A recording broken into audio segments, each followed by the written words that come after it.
Good evening and welcome to episode number 28 of the Eve Prosper Market Show. I'm your host, Lockefox, and we're going to cover the market news and the game news for the week of June 4th with the Carnix release. Before we get started, let's do a quick bout of show news. Again, if you want to interact with the show, the best place to do so is on the Tweetfleet Slack server. I believe our automated invites are broken at the moment, but if you reach out to anyone in the Tweetfleet on Twitter, then we should be able to get you an invite onto the system. That's where I hang out. It's the best place to get questions answered. I'm not in-game nearly enough for an in-game channel, so that's where we're doing the outreach. Also, if podcasting is your thing and you're not really a live stream kind of guy, we also have a podcast feed at eveprosper.com. If you want to follow the show, all you have to remember is Eve Prosper. That will get you to Twitch, Twitter, YouTube, and the blog, and the podcast, and the Patreon. We just broke 1,000 subscribers a couple weeks ago. I'll have a giveaway announced at the end of the show for another Plex, thanks to Alonge. And this one will be for everyone who may not be able to tune in live. So sorry, you Twitch guys. We gave one out last week. I gotta give some love to the not live people. Also, if you want to support the show, a great way to do so is to support our Patreon. That's a subscription service. If you want to send the team a beer, it is greatly appreciated. This show does cost some money to produce, and your support is greatly appreciated. Also, I'd like to pimp Ashtarothi. Ashtarothi has a Give Forward campaign going on. His family's been through a pretty rough time, and if you want to send reps, there will be links in the info for this show. Your support is really appreciated. With that and all the show minutia out of the way, let's go straight into the news. Big news of the week is that Carnix has been released, and in Carnix we got two giant pieces of news. The first is that the Jackdaw has been released, and that thing sure is pretty. It's fun to fly. If you guys watched the Hydrostatic Lorecast, the last one we did, I was flying around Singularity in one of them, doing a terrible job, but it's a pretty ship. It's a lot of fun to fly, like all the Tier 3 destroyers. And then, if you've been following any of the drama, the new icons, everybody friggin' hates them, but we're kind of stuck with them. I'm in the hate it crowd, but that's because I'm a bitter old vet, and I don't like change, and new things are bad, and there have been some great guides up on the Eve Reddit about being able to quickly understand what the different icons mean. So I'll see if I can post a link to that in the show notes when we get this up to YouTube. Also, the Plex for Good campaign closed last week, and I know we reported this on the show, but they had only just released the final results this week, and I was actually really surprised. They hit $103,000 given by the community, the second highest. The highest was the hurricane in the Philippines for $190,000, but this latest Plex for Good was extremely successful. 6,910 Plex were given, which roughly account for almost 376 years worth of game time.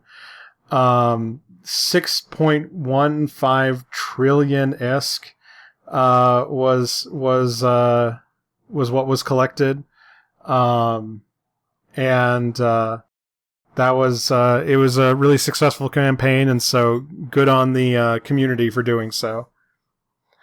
Moving on to things coming up, we have new skins announced. I know Johnny Pugh just did a run through of the skins for the Astero and the Stratios, and they sure are pretty. I do love the blue.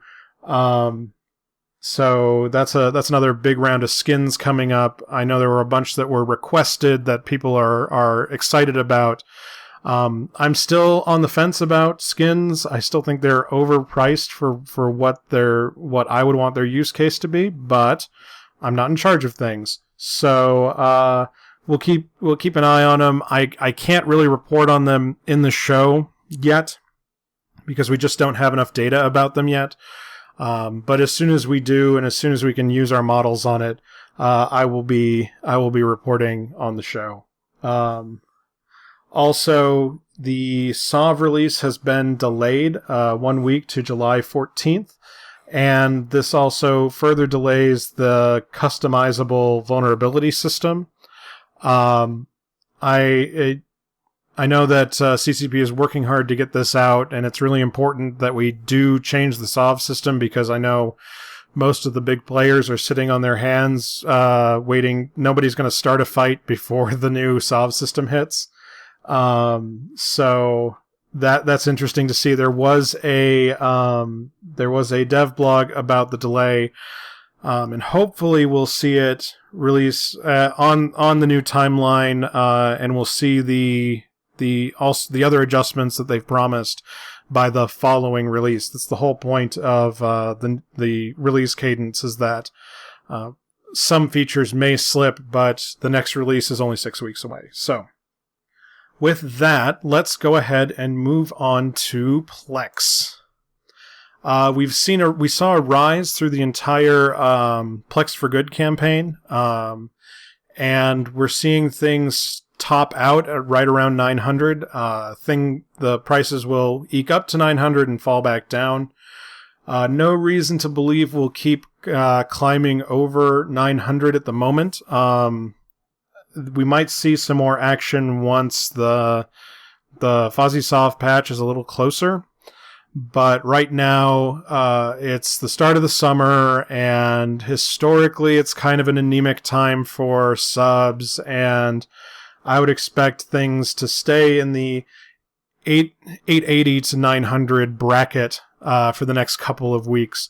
If you see it fall down to 880, that'd be a great chance to buy in. I don't think it will go down below 880, but I also don't think we're going to see any big rises until at least the next patch arrives, and probably not until the end of the summer if you're a betting man. I don't think that we're going to see Plex get much above 900 until September, but that's me. Just as a zoomed out view, as a 1 year view, being at 900, this is about where we were back in November. We're seeing a far more stable slope. It's the same sort of slope we saw this time last year, where it topped out and slid a little in the summer. I expect the same thing here until the new patch releases, until the fall comes in and we start this particular climb in the mid to late fall. I don't think there's going to be much for the thing to climb. Also, if we look in the buy and sell spreads, we're seeing a similar story. We're seeing some pretty strong downward pressure in buy orders, and the spreads are staying relatively stable. But there's no signal that we're really going to go up much further. So that's what I'm basing my prediction on. And then if we go look at the RMT token sphere, I know I had been saying that multiple pilot training certificates have been a decent deal on buy orders, but the margin has been shrinking lately.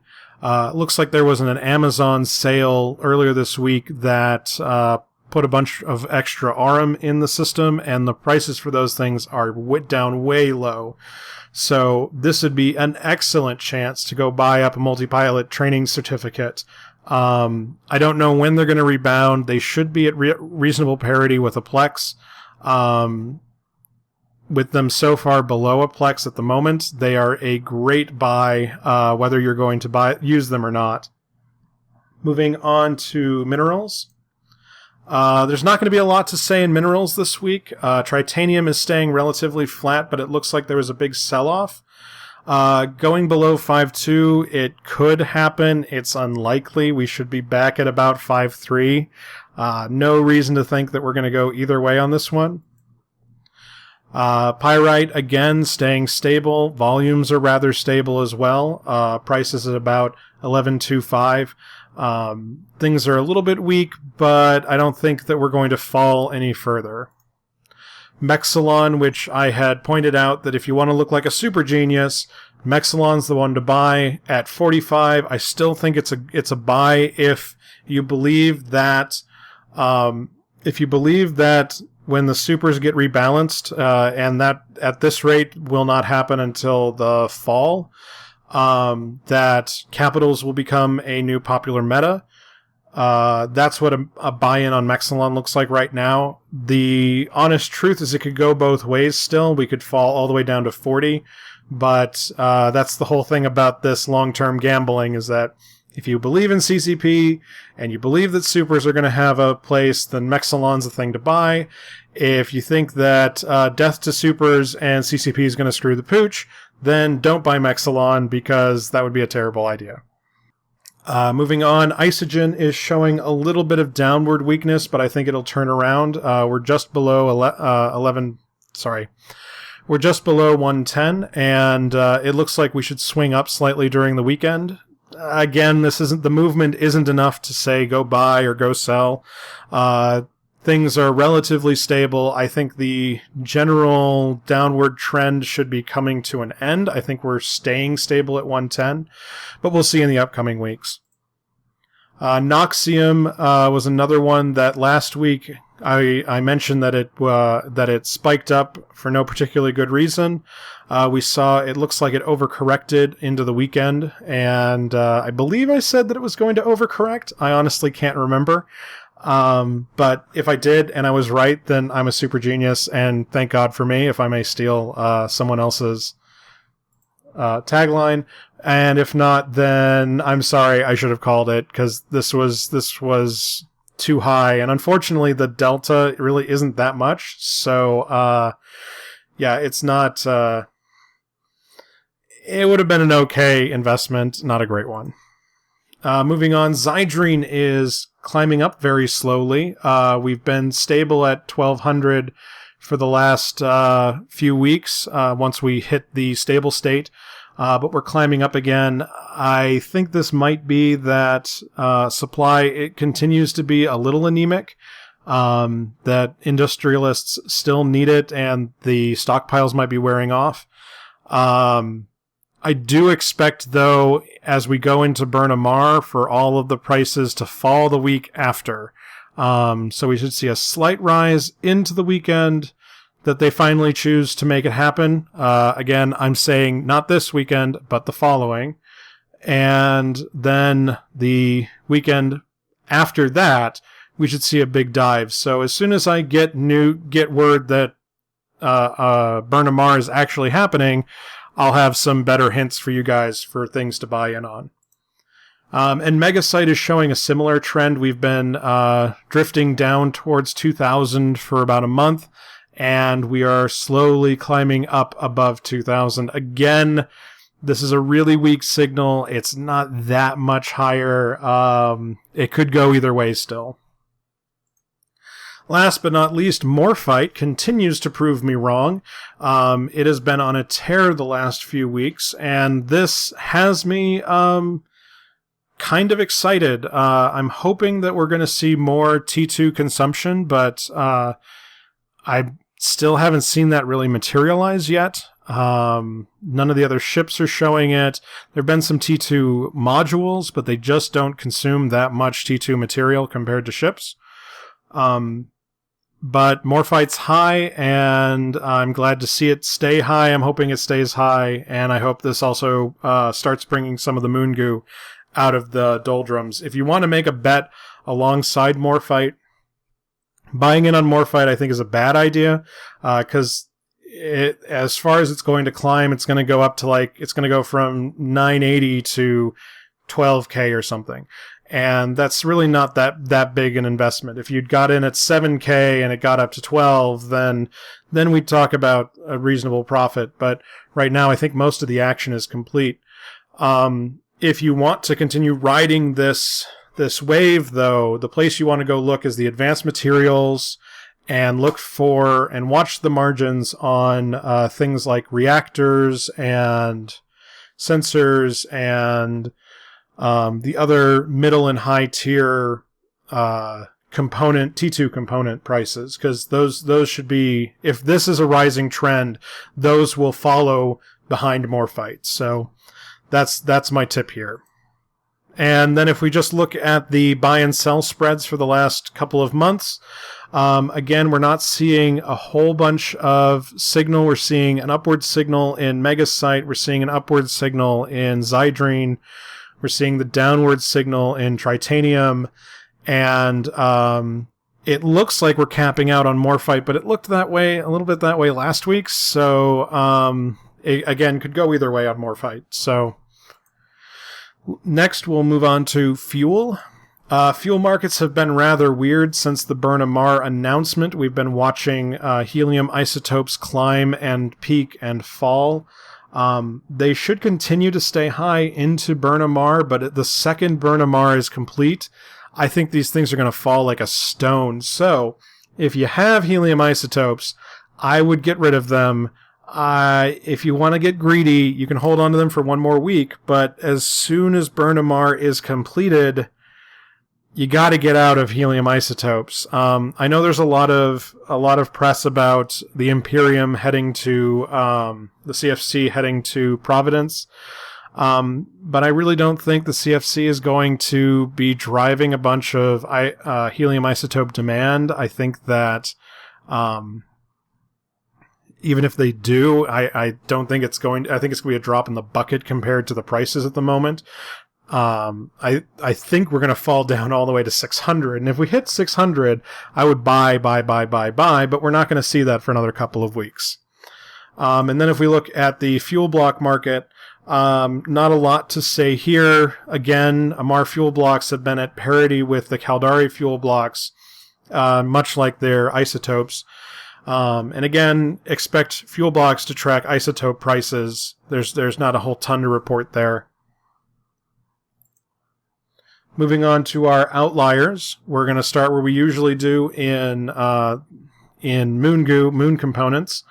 I mentioned last week, we're looking at photonic metamaterials, so I'm not thinking the right thing. We're going to start with photonic metamaterials, and these and the Amar ones, now I know. Yeah, photonic and terahertz metamaterials have been on a tear up, and this might again be the signal you're looking for T2 production getting amped up. Again, we've seen a couple of these spikes in the past where they've been driven by they're a bubble and they pop. So I'm having a hard time actually calling it. I think the price right now is unstable. So if you have photonic metamaterials, now's a great time to sell them. I believe the prices are going to come back down to the 12K mark, but I don't know when. So that's where we are on metamaterials. Moving on to PI, there were a couple of PI products worth mentioning. Here, the nanofactories are down big time.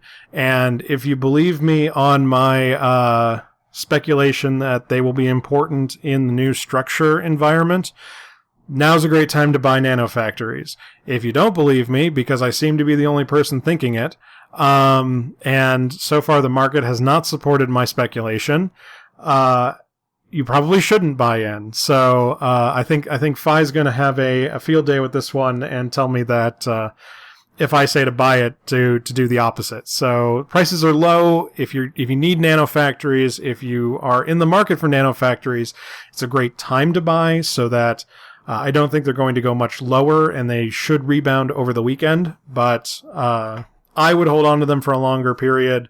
But I'm also a crazy person.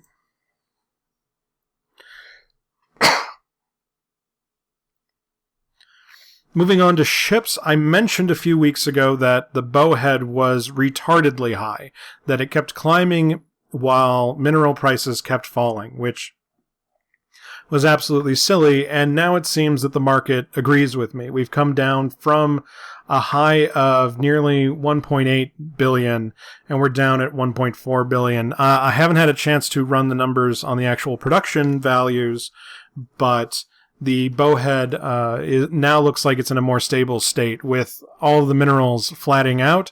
I think that we're now in the standard behavior for the bowhead, which is good to see because it was way overinflated.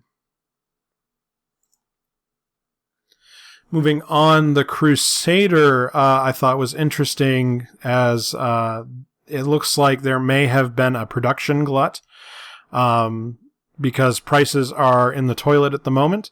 We've fallen, I don't know how much that is, a couple million? Yeah, a few million off the price. If you're in the market for a Crusader, now's a great time to buy in. It looks like a bit of speculation. It may have been a bit of overproduction. This would be a great chance to buy in. The prices should go up into Burnhamar. They may fall following, but I don't think they're going to fall as far as they are right now. So this one's a pretty good buy right now. The Procurer is another weird one. We've seen it spike in value around the mineral changes, and it has been slowly falling, but rather sporadically. If you're a gambling person and you can take on a bit of risk, as we see these troughs that show up, it's a great chance to buy in and wait for the correction, because it looks like we fall and overcorrect, and then we fall and we overcorrect. It also looks like some of those prices may have been dumb buy orders, but we'll see what's going on there. Also, the Coveter is tracking way high. Unless you can produce them right now, I think this is going to correct over the weekend. Not exactly sure what's driving the demand specifically, but the prices are high. It's not a great time to buy, but if you have them, I would sell them. And then ahead of Burnhamar, we've been watching the tornado, and it looks like it's hitting the top of its peak. So if you're in the production market for tornadoes, now's a great chance to go sell them. And this is my market signal that says Burnhamar is very close. This is the signal that I'm basing my next weekend prediction on. I'm sure that one of the higher-ups will see this and prove me wrong, but they're committed to doing Burnhamar this month, and I'm willing to say that it's happening not this weekend, but the following. And also, catalysts spiked pretty hard. It looks like there was a big buyout, and the prices have settled a little bit high. If you're able to produce, now's a great time to go swoop in, produce a bunch, and get them sold off, because I think this price will fall back down by the end of the weekend. But if you can get in real quick, Catalyst might not be a bad way to go. Also, another signal is the medium targeting system subcontroller 2. We see this one spiked big time. Looks like it may have been a buyout that drove this one up. Now, it is Tech 2, which is probably more expensive than you really should spend on a ship that's going to get concorded. But it also might be anti-gankers buying this up. It might be people in the Burnhamar circle buying them up to go fight war targets. These help your lock time, and this is another big one that's pointing me in the direction of sooner rather than later. Also, another tip to the show was the Gecko has been tracking up. Not sure what's driving this with the It might be speculation ahead of the Alliance tournament closing, but Alliance tournament registration closing. But seeing as the Alliance tournament isn't for another few months, it's hard to believe that this is rather specifically that. I know that Skynetting has been removed and carriers need them, and metas are moving as sentries get nerfed or this or that moves in meta. I think the prices are a bit high at the moment, but I don't know which direction they're going to go. Moving on outside of the null market, the extra large ancillary shield booster has been extremely popular this week. We've seen a very high tick up in the volume sold. The prices, the peak looks like it's over. I don't know if this one will overcorrect. I think the action is particularly over. But if you have some blueprints and you wanted to cash them out, now's a good time. Now's a pretty good time to get a decent price on them. But I think the action will be done by the weekend. So keep a close eye on this, because you won't have a bunch of time to work with this anymore.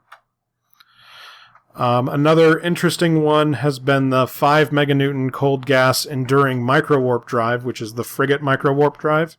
And we saw these spike up in popularity once the patch hit that changed them, and they then overcorrected down back to a normal price, and I would have thought they'd stay there, but they're bouncing back up again. So if you have these cold gas enduring microwarp drives, then you should go and sell them, because I think the prices are as good as you're going to get for the next time being. And on to the last section of the show, where we talk about my predictions and how good or bad I am at this. First was the Scythe Fleet issue. I said last week that I thought the prices were bottoming out. And then the market proved me a liar. It looks like there's been a big sell-off. It looks like it might still be faction warfare loyalty points getting cashed out. I'm sorry if I called that wrong. I would love to hear from you if you made a bad if you took my bad advice. Just because I never know if people actually do it when I say there's going to be something brilliant happening. Also, this was one I thought I should have brought up last week, was the broadcast node. Looked like it was in a position to fall, and I didn't really call it. So again, broadcast nodes are low. Probably should have put this higher in the show, but yeah, this was one I should have been watching for this particular spike the last couple of weeks. Another one that has been on my radar, because this one has been a product I've produced personally, have been phenolic composites, and the prices spiked up, and I expected them to slide back down towards 1300, and they're staying pretty strong above 1300. Now, I would love to say this is another one I've been watching rather closely, and I'm hoping that we're driving towards 1400. If we can get phenolic composites up to 1400, I'll start believing my own hype about the Tech 2 market improving. But right now, I think that this was just a price reset, that the price of 1200 was just too dang low, and people just got tired of paying it. So I think 1300 is the reasonable floor, but if we climb up to 1400, I will be a very happy camper. And with that is the end of the main show. Thanks again to everyone who tuned in live. If you like the show and you want to interact with me and the other people who love the show, you should come drop by the Tweetfleet Slack server.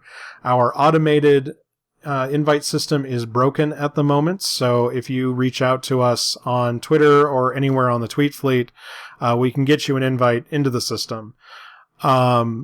If you enjoy the show, please subscribe to us. All you have to remember is Eve Prosper. That'll get you to Twitch, Twitter, YouTube, the blog, and the podcast. Also, that'll get you to our Patreon, who I got to thank all of our patrons there. It means a lot. We just renewed my XSplit license, and patrons really helped make that possible. So thanks again to everyone who supports the show. with that, here we are at the end of the show. I do have a Plex to give away, but we won't be doing it live on the air. The next goal we want to hit is 300 subscribers on Twitch. And to do that, I'm going to request that people come and subscribe to us on the Eve Prosper Twitch account. Now, once you subscribe, we will take all of the subscribers, whether you've already subscribed or you're a new subscriber, and we will put you in a hat, and I will send out a direct message to you, to the winner. We have at least one Plex to give away, thanks to Elange4. He donated to the show, and I got to meet up with him in real life, and it was a real blast to see a fellow Eve Colorado guy when I was in town. We have at least one Plex to give away. I might even have two where we give one away to the existing subscribers. Well, we'll see about the period. It might be 1 week, it might be 2 weeks, but keep posted there. Again, thanks for tuning in. If you want to watch the show live, we're live on Twitch at Eve Prosper at 0200 on Fridays. I've been your host, Lockefox. This is the Eve Prosper Market Show, and thanks again for tuning in.